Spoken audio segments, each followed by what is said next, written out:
Vision से जुड़े हैं और जम्मू कश्मीर और लद्दाख का सबसे बड़ा लाइव टॉक शो लेकर आपकी खिदमत में हाजिर हूं। मैं हूं आपका मेजबान सैयद नियाज शाह। आज हम निहायत ही सेंसिटिव और इम्पोर्टेंट मुद्दे पर बात करने जा रहे हैं और ये मुद्दा है हिजाब को लेकर के। हिजाब कंट्रोवर्सी जो इस वक्त मुख्तलिफ मकामात पे चल रही है और कर्नाटक से छिड़ी ये जंग अब न सिर्फ पूरे भारत में बल्कि भारत के बाहर भी सुनाई दे रही है। और इस तमाम मुद्दे पर बात करने के लिए आज JKL vision live talk show लेकर के आया है। नेटवर्क का बड़ा इश्यू हमारे जम्मू कश्मीर में अक्सर रहता ही है और इस वक्त हम इस प्रोग्राम को सरहदी जिला पुंछ से होस्ट कर रहे हैं और यहाँ पर नेटवर्क का अक्सर इशू है। और अगर नेटवर्क के इशू के लिए हम पहले से ही माजरत चाहते हैं। हमारा ये लाइव सेशन तकरीबन 40 से 50 मिनट तक का रहेगा और इस दौरान अगर बीच में कहीं हमारा राब्ता मुनक़ते होता है तो हमारे जितने भी व्यूअर्स हमें देख रहे हैं आपसे रिक्वेस्ट है कि आप दोबारा से हमें ज्वाइन कीजिएगा। हमारे साथ बात करने के लिए एडवोकेट सुप्रिया सिंह चौहान जी हैं। मैम बहुत बहुत शुक्रिया आपका। इसके अलावा हमारे साथ तनवीर चौधरी साहब हैं जो जी ma'am thank you. Tanveer Chaudhary साहब हैं जो अपनी पार्टी से हैं और इसके अलावा तनवीर तांतरे साहब भी हमारे साथ जुड़ने वाले थे और चंद और मेहमानों को भी हमने इनवाइट किया है। अगर वो बीच में हमें ज्वाइन करते हैं तो हम उन्हें भी इस प्रोग्राम में शामिल करेंगे। तो सबसे पहले जम्मू से हमारे साथ सुप्रिया सिंह चौहान जी हैं। मैम आपसे मैं शुरू करना चाहूँगा, क्या कहेंगी आप या ये है क्या आप इस मसले को किस निगाह से किस नज़र से देखती हैं? मैम सुप्रिया। मेरा लिबास मेरी अपनी मर्जी का होना चाहिए। मैं क्या पहनूं, मैं क्या नहीं पहनूं, मुझे कोई मना नहीं कर सकता। और हिंदुस्तान जैसे मुल्क में जो इतना बड़ा कल्चर का मुल्क है, जहां पर डाइवर्सिफाइड कल्चर्स हैं, जहां इस दुनिया का, मैं आपको कहती हूँ कि भारत इतना बड़ा मुल्क है जहां पर विभिन्न प्रकार के फूल हैं और हम एक गुलदस्ता हैं। आप देखें इस गुलदस्ते में हर किस्म का फूल है, क्या वो हिंदू है, क्या वो मुसलमान है, क्या वो क्रिश्चियन है, सिख है, ईसाई है, पारसी है, जो मर्जी है आप देख लें। ये इतना बड़ा एक गुलदस्ता है जिसके बीच में किसी को कोई कहने का हक नहीं है कि आप ये करें और ये करें। और देखिए मैं आपको एक बात बता दूं, होता ये है कि दो किस्म की चॉइसेस होती हैं। हमने शुरू किया हिजाब को लेके। देखिए हिजाब रो बना क्यों, जो वो सब चल रहा है, आप देखें कर्नाटका में, आप देखें जगह जगहों पर चल रहा है कि क्यों है हिजाब। अब हिजाब का पहनना नहीं पहनना ये उस शख्स तक छोड़ देना चाहिए जिसको वो पहनना है। और हाँ, बार बार भारत का आईन, बार बार भारत का संविधान ये बोलता है कि भारत एक बहुत बड़ा सेक्युलर मुल्क है। सेक्युलर मुल्क इसलिए कहा गया कि इस मुल्क का कोई धर्म नहीं है, क्योंकि इस मुल्क में पहले ही 15, 16, 17, 18 से लेकर इतने सारे मुल्क हैं कि हम उन पर, आप देखें उस पर हम कभी चर्चा नहीं कर सकते। और इसीलिए हर मजहब का इंसान जो है उसको इस मुल्क में इजाजत है कि वो अपने मजे से रहे, अपने मजहब को ऑब्जर्व करे, अपने मजहब को प्रोफेस करे, जिस तरीके से भी वो यहाँ रहना चाहते हैं वो रहे। और आप किसी पर जबरदस्ती ये डाल नहीं सकते कि आप ये पहने। आप देखें मैं खुद एक राजपूत बिरादरी से हूँ, तो हमारा जो क्लैन है, जो राजपूताना कल्चर है, वो अभी भी यही है कि जो मैं आपको कहूंगी मैरिड का तो छोड़ें, जो लड़कियां स्पिंस्टर हैं जिनकी शादी नहीं हुई है, उनको भी कहा जाता है कि सर पे दुपट्टा लेना है। ये कल्चर है हमारे भारत का। आप उसको मना नहीं कर सकते कि आप सर पर दुपट्टा क्यों ले रहे हैं। देखिए उसके सर पर दुपट्टा लेने से मुझे नहीं लगता कि साथ वाले को परेशानी होनी चाहिए। उसका सर पर दुपट्टा लेने से किसी सोसाइटी में लोगों को परेशानी नहीं होनी चाहिए। अब परेशानी का एक ही आलम है कि लोग कहीं ना कहीं से कुछ ना कुछ ऐसा बनाना चाहते हैं ताकि लड़ाई लगी रहे और ये आग तपती रहे, क्योंकि लोगों को मजे हैं। ये आग को जब तक ये आग लोग नहीं देखें, ये अगर आग आप लगाएंगे तो ये आपके घर को भी तबाह कर डालेगी। ये भुला दें लोग कि कुछ देखिए, ऐसी बातों पे सियासत करें ना जिस पर भारत आगे जाएगा। ऐसी बातों पे सियासत करें ना जिसमें भारत में डेवलपमेंट हो, प्रोग्रेस हो। मुझे तो लगता है कि प्रधानमंत्री साहब की तरफ से एक स्टेटमेंट जारी होनी चाहिए थी कि अगर एक बच्ची आराम से बुर्का पहनकर जो उसका अपना मन है, देखिए या तो हो कि कोई माइनॉरिटी, हाँ पहले मैं ये कहूंगी कि प्रधानमंत्री साहब की तरफ से स्टेटमेंट जारी होनी चाहिए थी कि कोई भी किसी की निजी जिंदगी में दखल अंदाजी ना करे। वो सामने लड़के मॉब दिख रहे हैं, वो सामने लड़के, आप देखिए वो आराम से स्कूटी लगाती हैं। अब तो ये वीडियो पूरे हिंदुस्तान में वायरल हो गई है। वो आराम से स्कूटी लगाती हैं, वहां से निकलती हुई जा रही हैं। अब अगर आप पीछे आके उनको जय श्री राम कहेंगे तो मुझे नहीं लगता कि अल्लाह ताला का नाम लेने में कोई हर्ज है, क्योंकि मेरे प्रभु राम का नाम पाक साफ है, वैसे ही अल्लाह ताला का नाम पाक साफ है। तो वो कोई उन्होंने गाली नहीं निकाली किसी को भी। लेकिन हाँ ये बात है कि अगर गवर्नमेंट इंस्टीट्यूशंस, गवर्नमेंट है उसका कोई धर्म नहीं है, तो इसलिए वहां जो बच्चे पढ़ रहे हैं, as long as they are maintaining decency, as long as they are maintaining the uniformity, तो मुझे नहीं लगता कि इसमें कोई किसी को कोई मना करे कि आप ये पहने या ये नहीं पहने या ये करें या नहीं करें। कॉलेज और यूनिवर्सिटीज में बच्चों का एक ही मकसद होना चाहिए, फैकल्टी का एक ही मकसद होना चाहिए कि अच्छे बच्चे तैयार करने हैं, ना कि आप उस सियासत पर लोगों को तैयार करो ताकि वही सोसाइटी में, आप देखें क्या आज एक मसला, कल दूसरा मसला, परसों तीसरा मसला, ये चीजें अच्छी नहीं लगती। और मोर ओवर हमें इन चीजों को प्रमोट नहीं करना चाहिए, मुझे यही लगता है। नियाज साहब को बहुत ज्यादा दिक्कत आ रही है नेटवर्क में, लेकिन नियाज साहब मैं यही आपको बोल रही हूँ जी मैंने सुना आपका, और मैं माजरत चाहता हूँ अपने नाजरीन से भी और अपने हमारे जितने भी जो पैनलिस्ट हैं आपसे भी माजरत चाहता हूँ। नेटवर्क का बहुत बड़ा इश्यू हो रहा है और यहाँ पर फाइबर की हालत यह है तो मोबाइल नेटवर्क की क्या कंडीशन होगी, तो ये भी एक मसला है। खुदा करे तमाम मसले हल हो जाएं। तो अभी जो है सुप्रिया जी की बात हमने सुनी, मज़ीद उनसे और बातचीत का सिलसिला हम जारी रखेंगे। तो तनवीर साहब, आप इस मामले को किस नज़र से देखते हैं? जैसे सुप्रिया जी ने अपनी बात रखी, तो आप इस मामले को किस नज़र से देखते हैं तनवीर जी? नियाज भाई आपका बहुत शुक्रिया, और जेके टेलीविजन की टीम का मैं शुक्रिया अदा करूंगा कि आप लोग हमें मौका देते हो, हम अपनी बात आपके प्लेटफॉर्म पे आके रख सकें। मैम सुप्रिया का भी शुक्रिया मैं अदा करूंगा कि ये भी हमारे इस प्रोग्राम को ज्वाइन किया और हमें अपना कीमती वक्त इन्होंने दिया।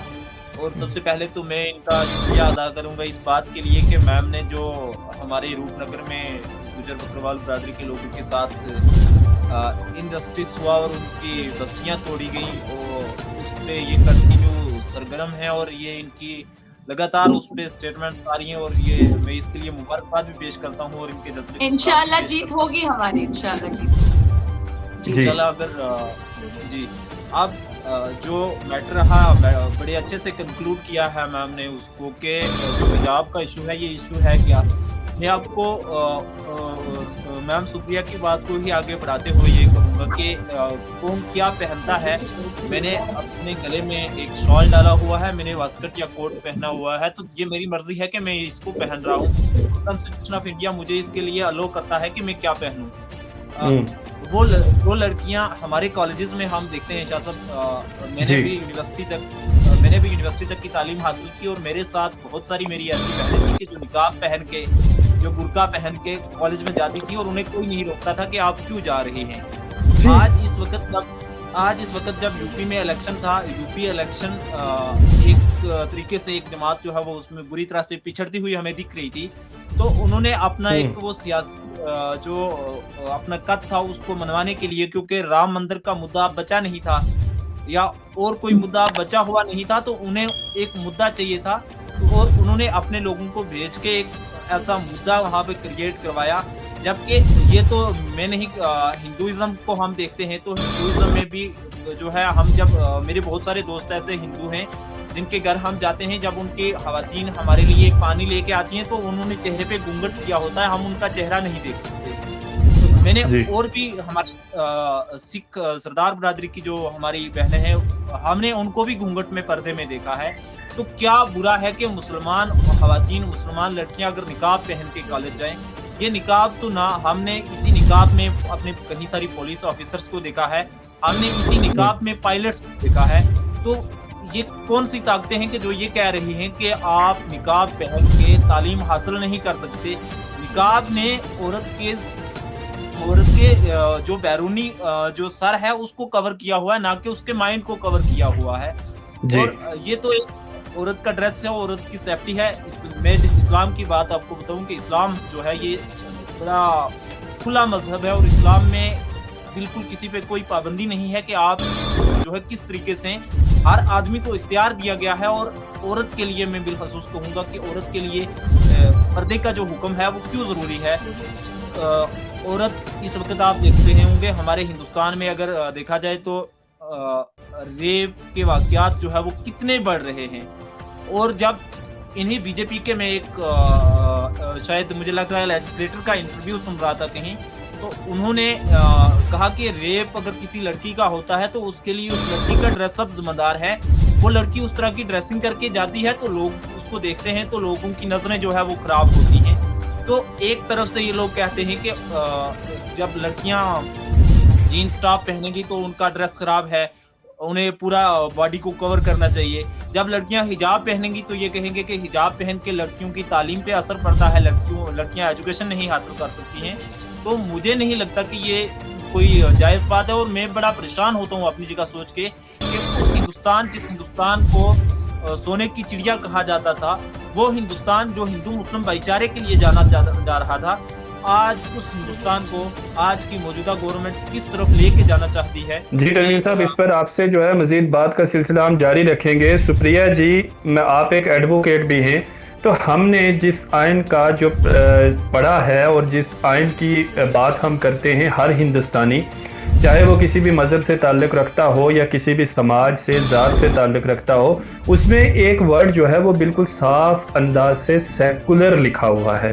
तो सेकुलरिज्म उस आइन का अगर हम देखें और आज के ये इस तरह के मसाइल हम जब देखें, यानी अपने ड्रेस से हम इस बात को बावर करवाएं, देशभक्ति अपनी साबित करवानी हो तो आप फलां ड्रेस पहनिए तो उससे देशभक्ति होगी, या फलां मुसलमान है, फलां हिंदू है, फलां सिख है।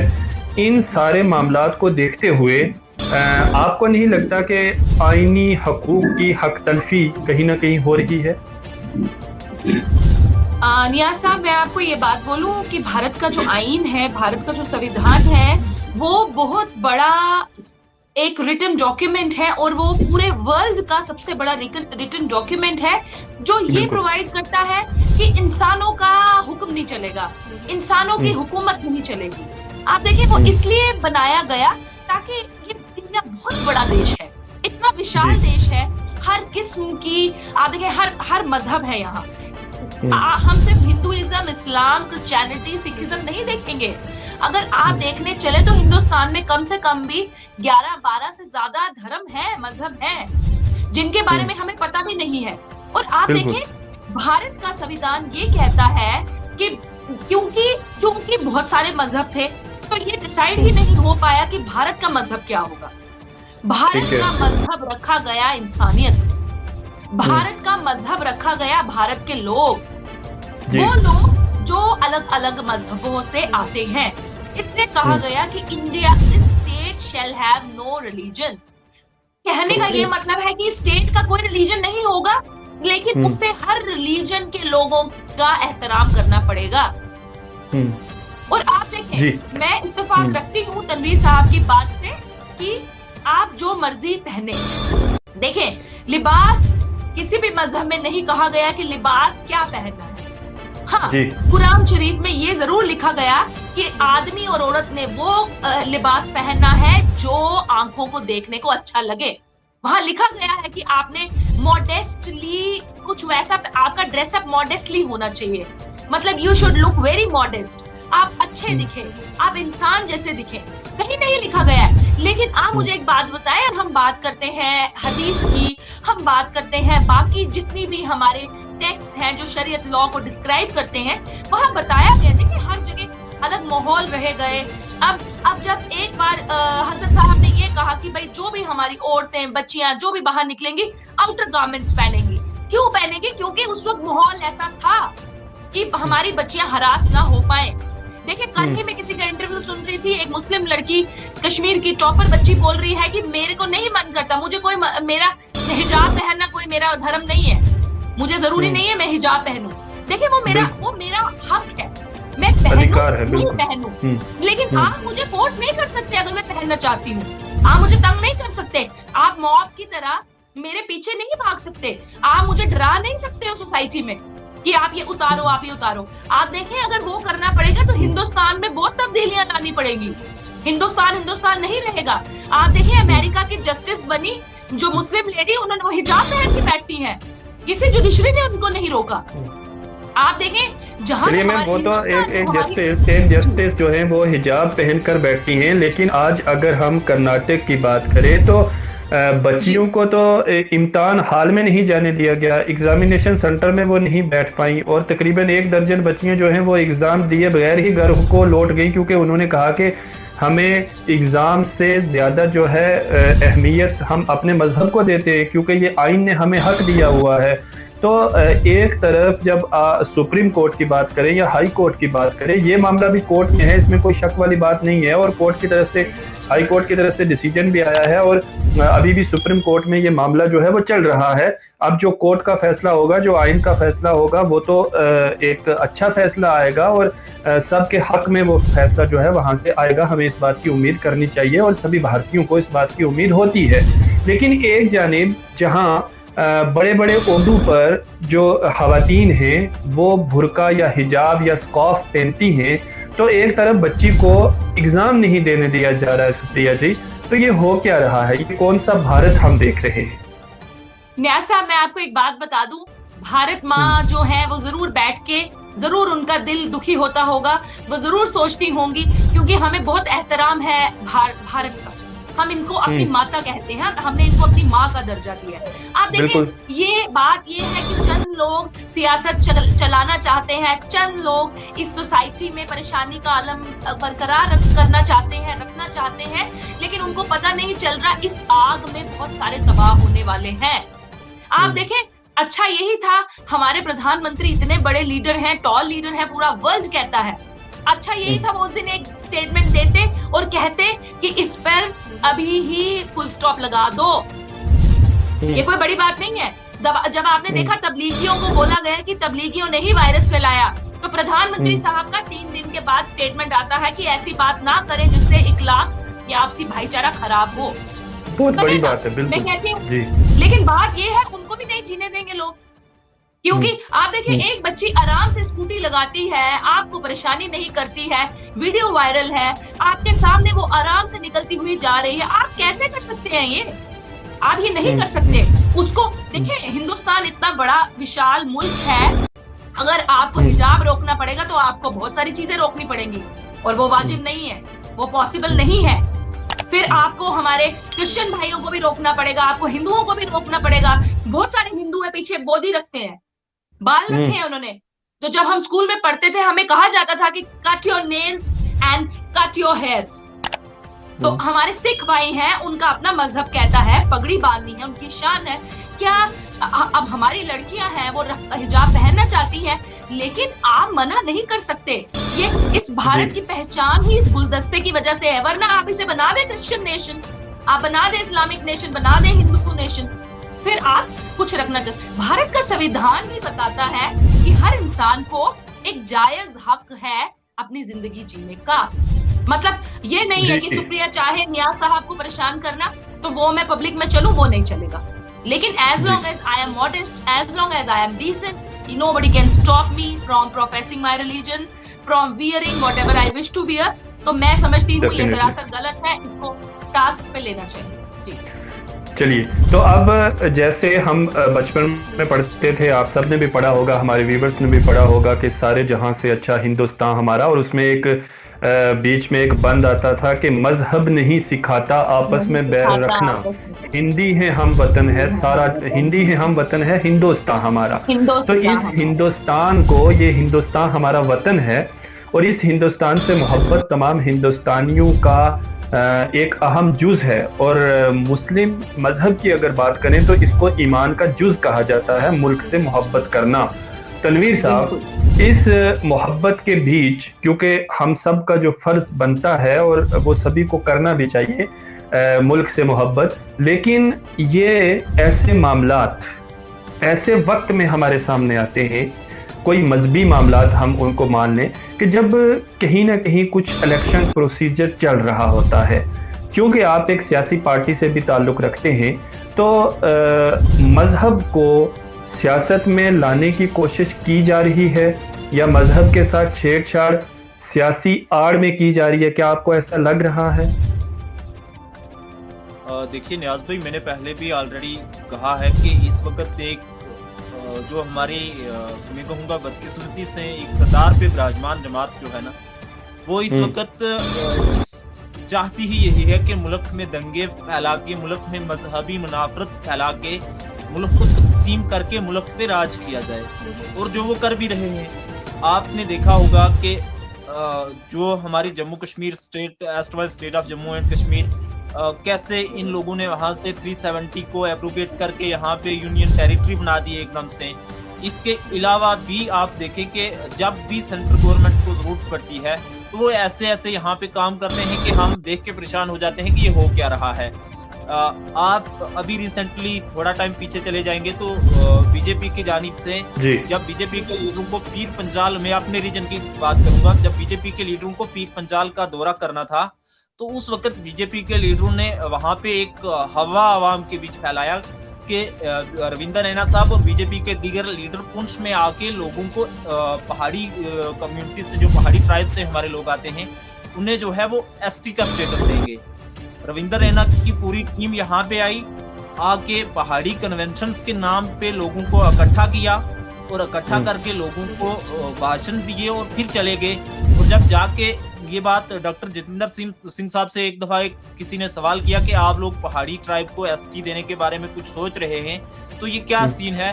तो डॉक्टर जितेंद्र सिंह ने तब जवाब दिया कि हमारे कुछ नेता पीर पंजाल में जाके आवाम से झूठ बोल के आ गए हैं। जी, on record doctor Jitendra Singh की स्टेटमेंट है कि हमारे नेता लोगों से झूठे वादे करके आए हैं। अब ये इनका यहाँ पे माइंडसेट था। पहले ये इन्होंने कहा जनाब हम गुज्जरों को जो है हमारा गुज्जर और बीजेपी इकट्ठे मिलकर सरकार बनाएंगे और हमारा आने वाला सीएम जो है वो गुज्जर होगा। फिर ये कहते हैं कि जम्मू कश्मीर को जो है कश्मीरी सीएम आज तक था, तो आज के बाद अगर जम्मू कश्मीर का सीएम आएगा तो वो डोगरा सीएम आएगा। अब डोगरा सीएम क्या हिजाब एक सियासी मुद्दा है? क्या मजहब को सियासत में घसीटा जा रहा है, या आप इस मसले को किस नजर से देखते हैं तनवीर साहब? मैं आपको वहीं पे लेके आ रहा हूँ। जम्मू कश्मीर में पहाड़ी को एसटी स्टेटस देना हो, या कर्नाटका की लड़की को, कर्नाटका की एक हमारी बहन को जो हिजाब पहन के कॉलेज जा रही थी, उसको मैं कहूँगा कम से कम 100 गुंडों के एक गिरोह से उसका घेराव करवा के उसको परेशान किया जाना, ये सिर्फ एक पर्टिकुलर जमात की सियासत है। और आप आवाम को समझ लेना चाहिए कि हमने इन लोगों की सियासत को जो है वो मुंहतोड़ जवाब देना है। जो लोग हमें तकसीम करना चाहते हैं, अब हमने तकसीम नहीं होना है, हमने यकजा होकर इनके खिलाफ अपना जो वोट है उसको इस्तेमाल करना है, ताकि इन्हें पता चल जाए कि अब आवाम जो है वो जाग चुकी है। अब आवाम तरक्की के नाम पे वोट देगी, अब आवाम मजहब के नाम पे किसी को वोट नहीं देगी।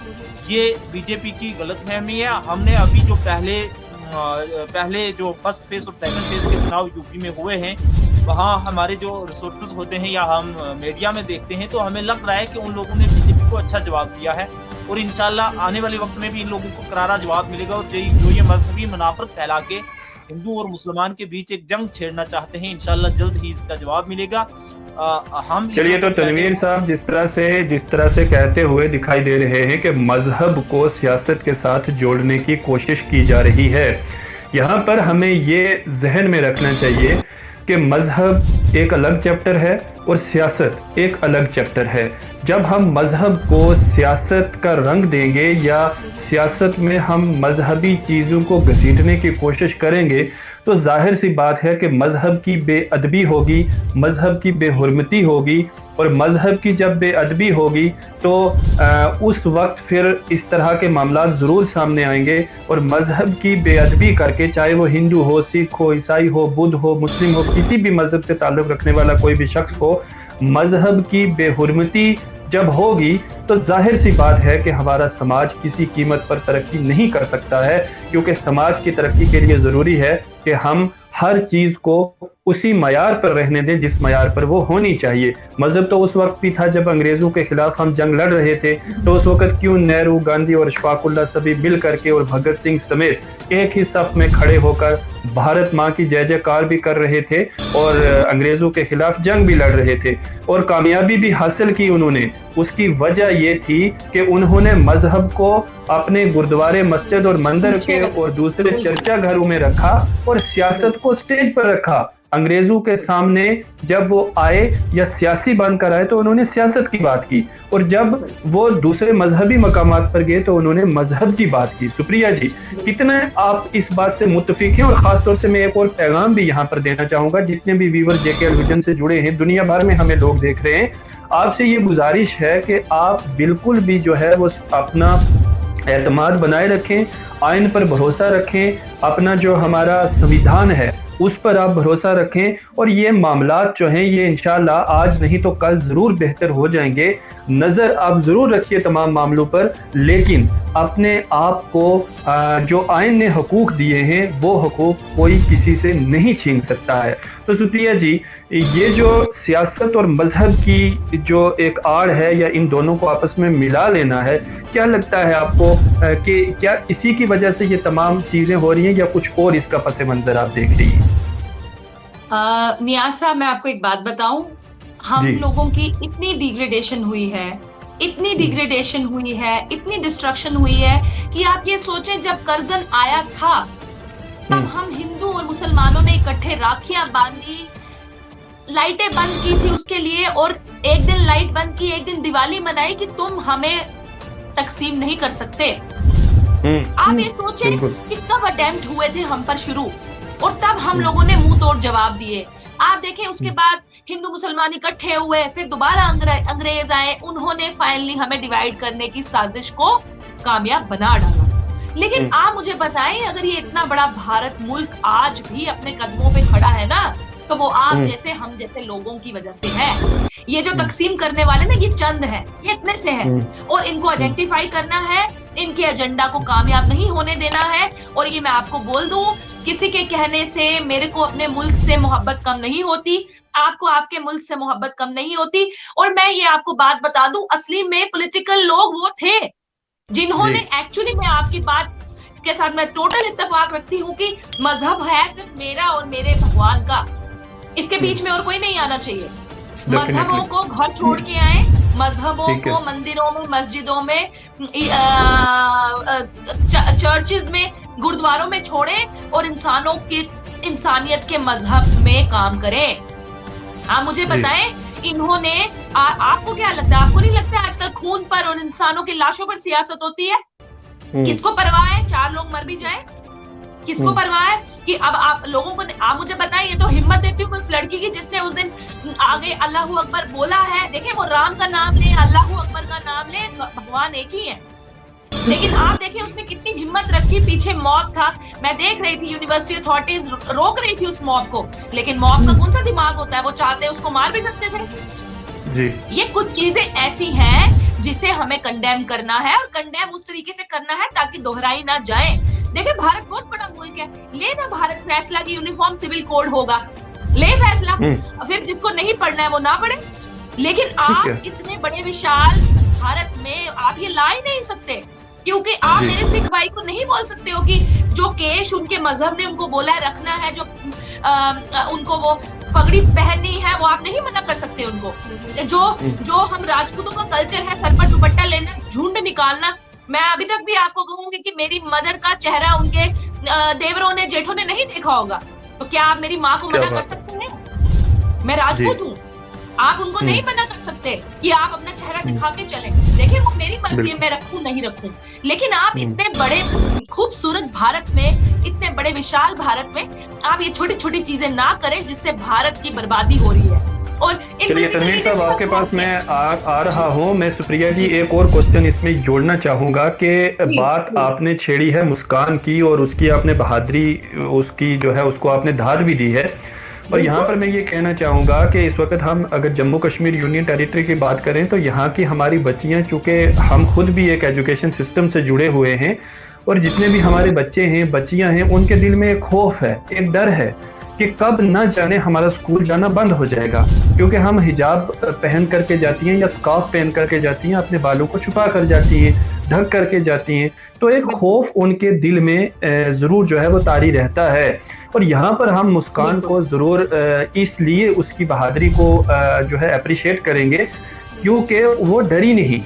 अब वहाँ पर मुस्कान की जगह सुप्रिया सिंह होती, हम उनको भी दाद देते। कोई और हमारी किसी मजहब से ताल्लुक रखने वाली कोई हमारी बहन होती, हम उन्हें भी अप्रिशिएट करते।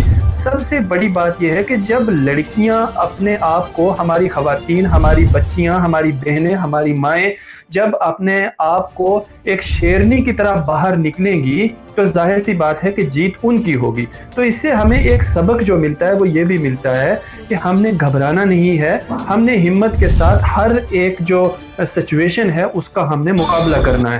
तो तनवीर चौधरी साहब, अभी जो इस वक्त हम अगर जम्मू कश्मीर यूनियन टेरिटरी की बात करें तो यहाँ पर आप चूंकि एक फील्ड में रहे हैं, हमारा प्रोग्राम अब बिल्कुल खत्म होने के करीब पहुंच चुका है, सिर्फ 5 से 7 मिनट हैं।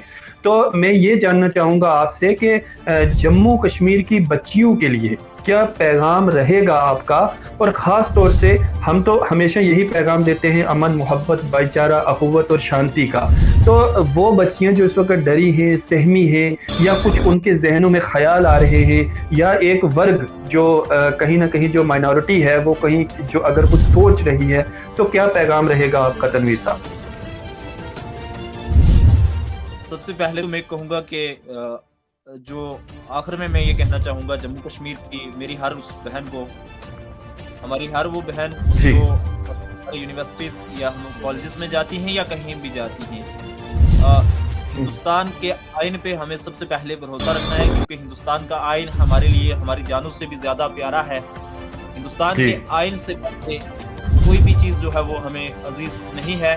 मैं सलाम पेश करता हूँ मुस्कान को, और मैं सलाम पेश करता हूँ हमारी बहन सुप्रिया को जो हमारे साथ बैठी हुई हैं, कि जब तक सुप्रिया सिंह चौहान जैसी बहनें, जब तक मुस्कान जैसी लड़कियां जो है वो हमारे यहाँ पे हमारे समाज में मौजूद रहेंगी, जो सिस्टम को चैलेंज करने का हौसला रखती हूँ, तब तक सिस्टम में ये जुर्रत नहीं होगी कि वो कोई गलत डिसीजन ले सके। और अगर मैं जम्मू कश्मीर की ही बात करूंगा, आपने यूनियन टेरिटरी की बात की है, तो हमारे जम्मू कश्मीर में अगर सरकार कोई इस तरीके का फैसला लेती है कि जिसमें जैसे कर्नाटक की सरकार ने आंखें बंद करके एक फैसला लिया है, मुझे तो उम्मीद ही नहीं है कि कोई और, जम्मू कश्मीर की बात नहीं कर रहा हूँ मैं, हिंदुस्तान की बात कर रहा हूँ, डिफरेंट मुख्तलिफ रियासतों से उनके वज़ीर आला जो है उनके स्टेटमेंट्स आए हैं कि ये जो इस तरह का फैसला है लिया गया है, ये बिल्कुल गलत फैसला है, ये नहीं लेने की कोई भी जरूरत नहीं। अगर इस तरीके का कोई और भी सरकार फैसला लेगी तो हम उसकी मुखालफत करेंगे और हम सामने आएंगे और हम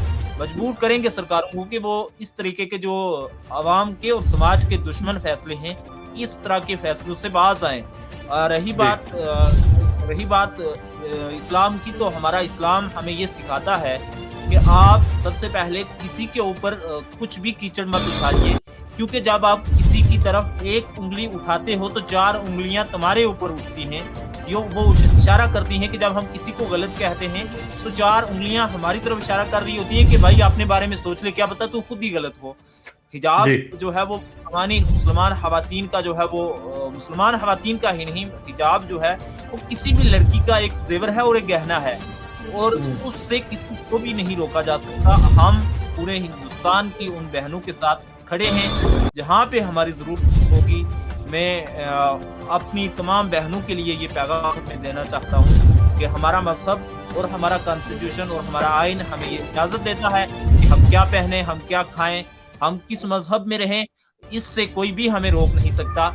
जो ताकतें हमें तोड़ने की बात कर रही हैं, हमें मिलजुल के, हमें इकट्ठा होके, मुझे भी उसी प्लेटफॉर्म पे, नियाज शाह को भी उसी प्लेटफॉर्म पे रहना है और सुप्रिया सिंह चौहान को भी उसी प्लेटफॉर्म पे रहना है। वो हमारा एक प्लेटफॉर्म होगा, जो एक प्लेटफॉर्म उन ताकतों को जो हमें तोड़ने का काम कर रही हैं उनको एक जवाब देगा। मैं सलाम पेश करना चाहता हूँ जब हमारा रूपनगर में उस इशू को जो है वो जोड़ा गया कि ये शाहीन बाग इशू है, तो सुप्रिया मैम ने उस पे सब के जवाब दिया उनको कि ये शाहीन बाग नहीं है, इसमें सुप्रिया सिंह चौहान भी मौजूद है और इसमें एक मुसलमान खातून भी वहाँ पे बराबर की शरीक है।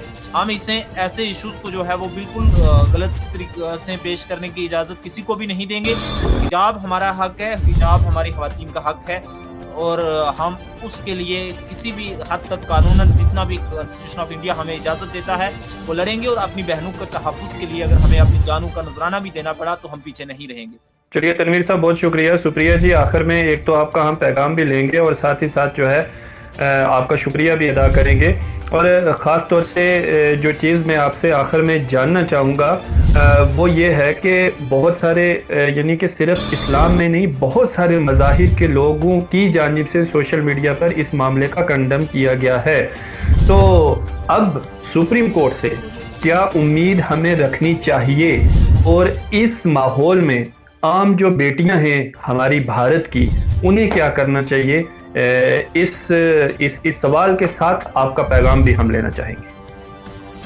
नियाज साहब, मैं आपको बताऊं, सुप्रीम कोर्ट ने हमेशा हमारे सपने पूरे किए हैं। आपको पता होगा आज से 20-30 साल पहले एक केस आया, Bijoy Emmanuel versus state of Tamil Nadu की केरला, तमिलनाडु शायद। वहाँ एक क्रिश्चियन बच्चा था, उसको वहाँ नेशनल एंथम किया गया तो क्रिश्चियन बच्चे को बोला गया कि तुम चुप क्यों हो? उसने कहा मैं नहीं बोलूंगा लेकिन चुप रहूंगा। वहां मसला बन गया तो उसने कहा मैं नहीं गाऊंगा, मेरा मजहब मुझे नहीं बोलता है कि मैं गाऊं। तो लेकिन उसने कुछ नहीं कहा। तो उसके बाद ये मसला पहुंचता पहुंचता सुप्रीम कोर्ट पहुंच गया। सुप्रीम कोर्ट के 3 जजेस बेंच ने कहा कि आप उस बच्चे को जबरदस्ती नहीं बोल सकते कि वो नेशनल एंथम गाए। उसका खड़े होना, चुप रहना ही इज्जत है भारत के लिए।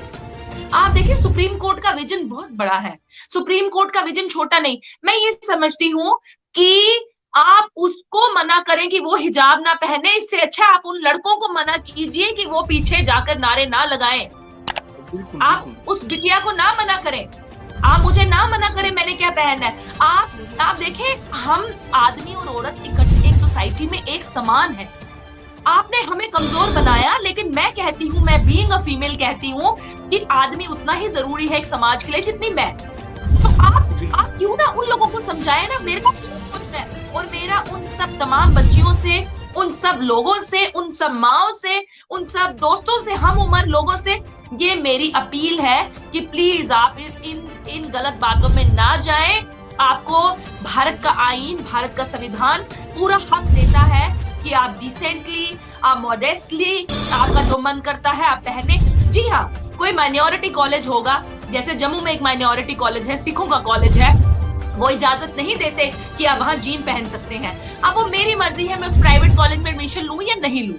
लेकिन जहां सरकारी इंस्टीट्यूशंस की बात है तो सरकार नहीं कह सकती कि सुप्रिया आप ये पहनेंगे, ये नहीं पहनेंगे। और मुझे ये लगता है हमें अपने कहीं ना कहीं ये जो हमारी छोटी सोच रखने वाले जो ये वर्ग है, अब उसमें लड़के हो या लड़कियां हो या आदमी हो या बुजुर्ग हो या जो मर्जी हो, कहीं ना कहीं हमें उनको डिस्करेज करना है। लेकिन ये भारत के लिए अच्छा नहीं है, ये भारत की तरक्की नहीं है। और ये चंद लोग भारत का भविष्य नहीं डिसाइड कर सकते। आपके मुंह से मुझे इतना अच्छा लगा कि भारत ही सब कुछ है। तो देखिए, भारत तो इंसानों से बनता है ना। अगर भारत में मुझे इजाजत नहीं है मेरे जो मैंने पहनना है, तो फिर भारत मेरे लिए कैसे एग्जिस्ट करेगा? मेरा भारत मेरे लिए तभी एग्जिस्ट करेगा जब भारत का हर एक बाशिंदा खुश है, खुशहाल है। और प्लीज मेरी उन सब से इल्तिजा है कि ये सियासत चमकाने के लिए ना बातें ऐसी करें कि नहीं अच्छी लगती पूरे वर्ल्ड में। आप देखिए, ये 4 दिन चलनी है, ये अंधेरी रात दोबारा है, क्योंकि इसको कोई नहीं मानने वाला। आप हिंदू से बात करें, मुसलमान से बात करें, सिख से बात करें, ये भारत बहुत विशाल देश है। यहाँ ये नहीं डिसाइड हो सकता कि हिंदू ये पहनेगा और मुसलमान ये पहनेगा और सिख ये पहनेगा। इसलिए I just appeal to my all girls, all ladies, all women, please आप इसकी तरफ तवज्जो ना दें। और आप जो आपका लिबास है, जो आपको लगता है, देखिए मैं कोर्ट जाती हूँ, वहां मेरे को लगता है मुझे वहां वर्दी है, मैं वर्दी पहन के जाती हूँ। लेकिन मेरी कुछ दोस्त हैं जो हिजाब भी पहनती, कभी किसी ने नहीं कहा आप नहीं पहन के आए। हाँ, कहीं सिक्योरिटी इशू होगा, लेडीज होती है फ्रिस्किंग के लिए, वो करवा सकती हैं, पर उसका मतलब ये नहीं है कि आप ये डिसाइड करेंगे कि किसने क्या पहनना है। आप सोच बदलें, लिबास बदलने की जरूरत नहीं है, सोच बदलने की जरूरत है, लिबास बदलने की। चलिए, बहुत बड़ी बात है कि सोच बदलिए, लिबास बदलने की ज़रूरत नहीं है। और सबसे बड़ी बात और सबसे बड़ा पैगाम हम हिंदुस्तान के आखिरी कोने जम्मू कश्मीर से इंसानियत के नाम ये देना चाहेंगे कि हमें जिस तरह से इस भारत व इस देश को आज़ाद करवाने के लिए हम सब ने मिलजुल कर कुर्बानियाँ दी थी और अपनी जानों को भी निछावर की थी, इस मुल्क के लिए, इस मिट्टी के लिए अपने खून कुर्बान किए, आज उसी मिट्टी पर अगर हमारे जो अधिकार हैं उनका हनन हो रहा है तो ये वाकया ही एक दुखद बात है। ऐसा नहीं होना चाहिए और हम उम्मीद करेंगे कि आने वाले वक्त में इन तमाम मामलात पर एक संजीदगी से संन्यास लिया जाएगा और ख़ास तौर से मजहब को और सियासत को अलग किया जाएगा। जिस दिन मजहब और सियासत अलग हो जाएंगे उस दिन हमें ये लगता है कि जहान में अमन होगा, शांति होगी और भाईचारा होगा। आज भी हमारे लिए हिंदू, मुसलमान, सिख, क्रिश्चियन ये सब चीज़ें अपनी जगह पर हैं, लेकिन जब हम घर से निकलें तो हमें हर एक इंसान दिखे और हम इंसानियत के नाते उसे देखें, उससे मिलें, उससे बात करें और फिर इस हिंदुस्तान को सोने की चिड़िया बनाएं। आखिर में मैं तमाम अपने भारतवासियों को ये पैगाम देना चाहता हूँ कि आइए अपनी सोच बदलिए, अपने विचार बदलिए, हिंदुस्तान के तही मोहब्बत अपने दिलों में मजीद बढ़ाइए और जितना मुमकिन हो पाए नफरतों को दूर कीजिए और मोहब्बत की भाषा पढ़िए और एक मरतबा फिर जितने भी जो फसादात है या जो कम्युनलिज्म की बातें हैं उन तमाम को ख़त्म करके अपने आप को इंसान बनाइए।